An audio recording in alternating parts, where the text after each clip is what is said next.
Trindade, o nome da sua igreja é Trindade, Trindade, Trindade. Igreja Trindade em Orlando. Aqui você é mais que bem-vindo. Aqui também é a sua casa. Igreja Trindade em Orlando. Olá, queridos. Gênesis capítulo 26. E havia fome na terra, além da primeira fome que foi nos dias de Abraão. Por isso foi-se Isaque a Abimeleque, rei dos filisteus, em Gerar. E apareceu-lhe o Senhor e lhe disse: não desças ao Egito, habita na terra que eu te disser. Peregrina nesta terra, e eu serei contigo e te abençoarei. Porque a ti e a tua semente darei todas estas terras, e confirmarei o juramento que tenho jurado a Abraão teu pai. Multiplicarei a tua semente como as estrelas dos céus, e darei à tua semente todas estas terras, e em tuas sementes serão benditas todas as nações da terra. Porquanto Abraão obedeceu a minha voz e guardou o meu mandado, os meus preceitos, meus estatutos e as minhas leis. Assim habitou Isaque em Gerar.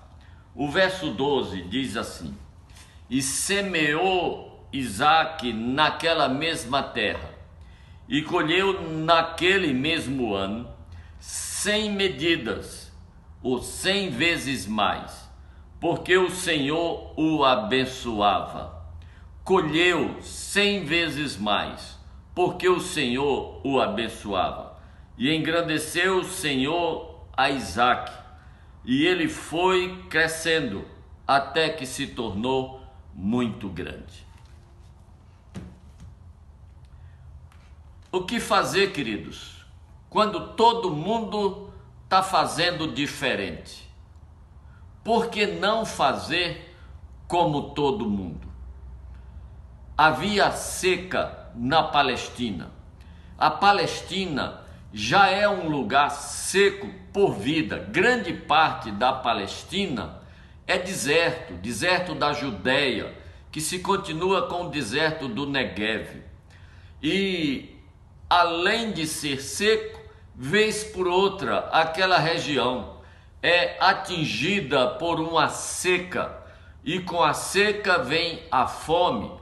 Às vezes nem é a seca, às vezes é uma praga de gafanhotos, de modo que as pessoas daquelas cidades já tinham experiência de como atravessar a seca, a fome e os momentos de dificuldade. Descer para o Egito, que ficava ali coladinho, vizinho. Bateu seca na Palestina, descia-se para o Egito. Fome se instala na Palestina, vai-se para o Egito. Não é que o Egito seja um lugar muito fértil. Grande parte do Egito é o deserto do Saara. Mas há uma área do Egito chamado Delta do Nilo, ou mesmo as margens do Nilo em toda a sua extensão, que são permanentemente férteis, sobretudo nos períodos de cheia. O Nilo não tem muita profundidade e nos períodos de cheia ele extravasa para além das suas barreiras e inunda aquelas áreas, e quando ele volta para o seu leito, aquelas áreas ficam extremamente férteis.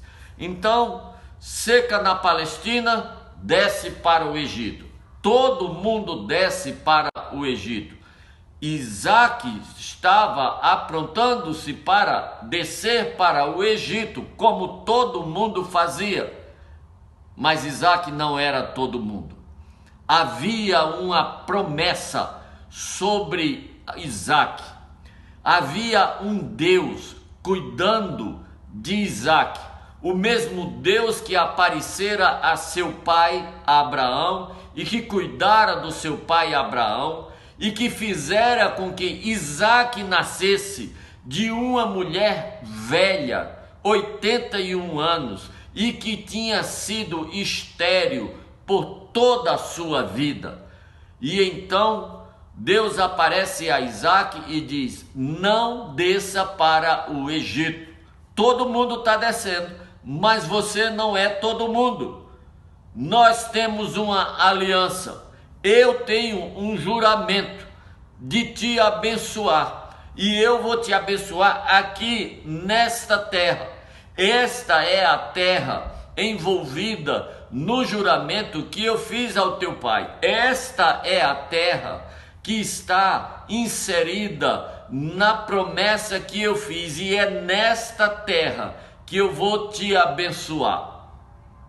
Isaac então deixa de fazer o que todo mundo está fazendo e fica em Gerar. E o texto diz que ele semeia naquela mesma terra, de onde todo mundo fugiu. Isaac semeia naquela terra, e naquele ano, no ano da fome, no ano da seca, naquele ano, ele colhe a 100 por 1. Ele colhe a 100 por 1. Queridos, isso é muita fartura, isto é abundância. Esta colheita não tem a ver com chuva, esta colheita não tem a ver com solo, esta colheita tem a ver com Deus. Deus disse: fica nesta terra e eu te abençoarei. Você não vai fazer o que todo mundo está fazendo, porque você não é todo mundo. Você tem uma relação especial comigo. Eu tenho uma promessa sobre a sua vida. E porque eu tenho uma promessa sobre a sua vida, você não é todo mundo. Querido, quem é você na história? Você faz parte de todo mundo? Ou você faz parte daquela minoria que está debaixo da promessa de Deus? Se você está inserido numa aliança com Deus, então você não pode fazer o que todo mundo faz, buscar a solução que todo mundo busca. Você tem que se comportar como alguém sobre quem há uma promessa diferente, alguém sobre quem há um juramento, há um Deus velando, e você vai ficar onde Deus mandar você ficar. E você vai semear onde Deus mandar você semear. E mesmo no ano da seca, no ano da fome, você vai colher a 100 por 1. Porque é Deus quem faz a semente germinar no seio da terra. É Deus quem faz a planta crescer. É Deus quem faz a planta frutificar. É Deus quem faz o fruto amadurecer. É Deus que dá uma colheita abundante. O nome disso é safra da obediência. Safra da obediência. Deus te abençoe.